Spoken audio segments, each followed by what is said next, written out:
আসসালামু আলাইকুম রহমতুল্লাহ বরকাতুহু। বন্ধু দেখুন, আজকে আমি যে ভিডিওটা দেখাবো একদম নতুন ভিডিও। এটা আমার কিউই বাজার থেকে কিনে নিয়ে আসা কিউই থেকে আমি চারা বার করেছি। এই বীজ থেকে, কিউইর বীজ থেকে অঙ্কুর উদ্গম করা হয়েছে। এটা দেখুন, মোটামুটি এটা লেগেছে 15-20 দিন আমাকে এটা বেরিয়ে আসতে সময় লেগেছে। এটা কিউইর বীজ। আমি মনে করছি এই বীজ থেকে কিউই রোপণ করব, তাই কিউইর বীজ থেকে চারা তৈরি করেছি। এটা দেখুন, লাল আঙুরের বীজ থেকে লাল আঙুর চারা তৈরি করেছি। এটাও দুটো অনেকগুলো হয়েছিল, কিন্তু মেনটেন করতে না পারার জন্য মারা গেছে। উপস্থিত দুটো বেঁচে রয়েছে, যেটা আপনাদের সামনে দেখিয়েছি। আর এখানে দেখুন কিউই চারা এবং ড্রাগনের চারা, এই তিনটে বাটিতে আমি 3 রকমের গাছ আপনাদেরকে দেখাচ্ছি। এতে কতগুলো ড্রাগনের দানা থেকে, বীজ থেকে চারা উৎপন্ন করা হয়েছে। আর এরই পাশে পড়ে রয়েছে দেখুন কিছু কিউই চারা।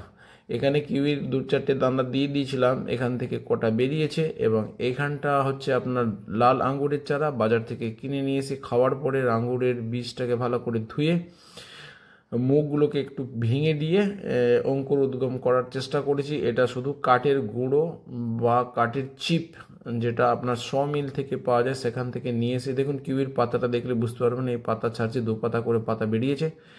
আপনারাও মনে করলে এইভাবে কিউইর চারা বার করে নিতে পারেন। আমি এটা আগে ভিডিও দিয়েছি কিউই যখন আমি এটা রোপণ করি। আর এটা হচ্ছে লাল আঙুরের চারা। গাছটা কীরকম লাল হয়েছে দেখেছেন? আঙুরগুলো একদম লাল টকটকে এবং একটু দামি হয় এবং বড় সাইজের হয়, এবং 2 করে 3টে করে দানা থাকে।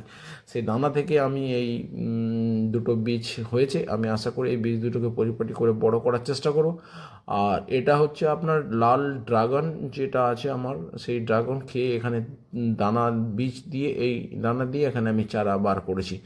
এখানে কটা ড্রাগনের চারা আছে। তবে ভাববেন না আমার ড্রাগন গাছ নেই, আমার অজস্র ড্রাগন গাছ আছে। আমার 200টা ড্রাগন গাছ আছে, আর ড্রাগনের টাওয়ার আছে আমার। ঠিক আছে বন্ধু, দেখুন এই বীজগুলো থেকে আমি চারা তৈরি করেছি। আমি এগুলোকে বড় করার চেষ্টা করব। আপনারা চাইলে এইভাবে করতে পারেন। আমি এটা কিন্তু কাঠের গুঁড়ো, অর্ধেক কাঠের গুঁড়ো আর অর্ধেক বালি, দুটো মিক্সড করে আমি এই চারাগুলোকে তৈরি করেছি বা অঙ্কুর উদ্গম করানোর চেষ্টা করেছি। আর এটা হচ্ছে কিউই চারা। এগুলো সব প্লাস্টিকের বাটির মধ্যে, বাটিটাকে ভালো করে কিন্তু জল নিকাশির ব্যবস্থা করা হয়েছে। করে দিন 15-20 আগে এগুলো আমি করেছিলাম। দেখুন সবগুলোই সাকসেস হয়েছে এবং যথেষ্ট সুন্দর চারা বেরিয়েছে।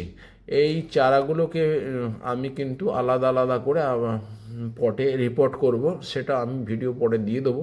এখন একে আমি 1 মাস এখানে রাখতে দেবো এবং চারাগুলোকে একটু বড় করে নেব, যেন এর জার্নিটা যেন সহ্য করতে পারে। আর এটা যখন ট্রান্সফার করবো, 2 দিন আগে আমি এপসাম সল্ট দিয়ে নেবো। এপসাম সল্ট বা এই যে ওষুধটা বা রেশনেরটা, এটা আপনার গাছকে ট্রেস সহ্য করতে সাহায্য করে। এপসাম সল্ট আর একটা নাম আছে কিন্তু, ম্যাগনেসিয়াম সালফেট। এটা আপনারা ওষুধের দোকান থেকে পাবেন।